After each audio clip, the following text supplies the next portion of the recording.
خلیل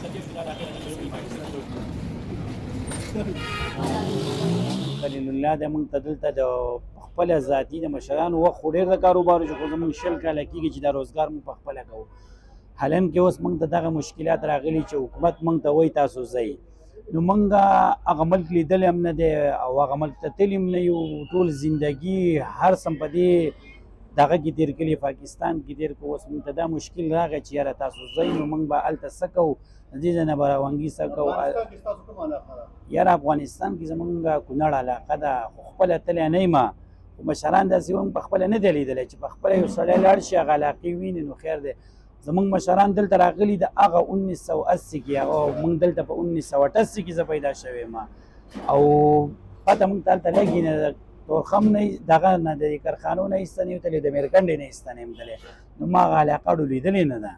اوس دا مشکل موږ ته راغی خامخا د حکومت د وجې نه چې ځئ. زه دا درخواست کوم، دا ریکویسټ کوم حکومت ته چې موږ ته کم از کم 15 میاشتې 6 میاشتې چې دا موسم لږ ګرم شي، ډېره زیاته یخني ده، ټرک کې چې ځي ماشومانانو ته دغه شان تکلیف جوړېږي، زنانو ته جوړېږي، دلته په کور علاقه سپړې دکان به ختمې، په دې کې موږ ته ډېر زیات مشکلات راځي. زما د حکومت نه دا درخواست دی چې 3 میاشتې راکړي چې دا جمع دلته تېر شي، نو چې پسرلی شي موسم به برابر وي، موږ ته په دې لارو کې ماشومانان مري یا یخني شي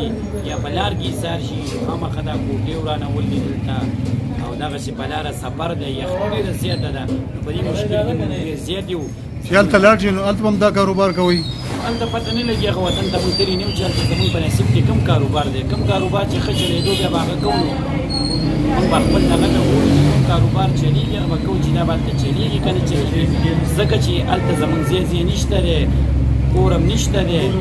ټول عمر زمانه هم دلته تېره کړې ده. دې علاقه کې دا چې کوم روزګار دی نو هغه ما ته پته ده، هغه علاقه کې ما ته پته نشته چې کوم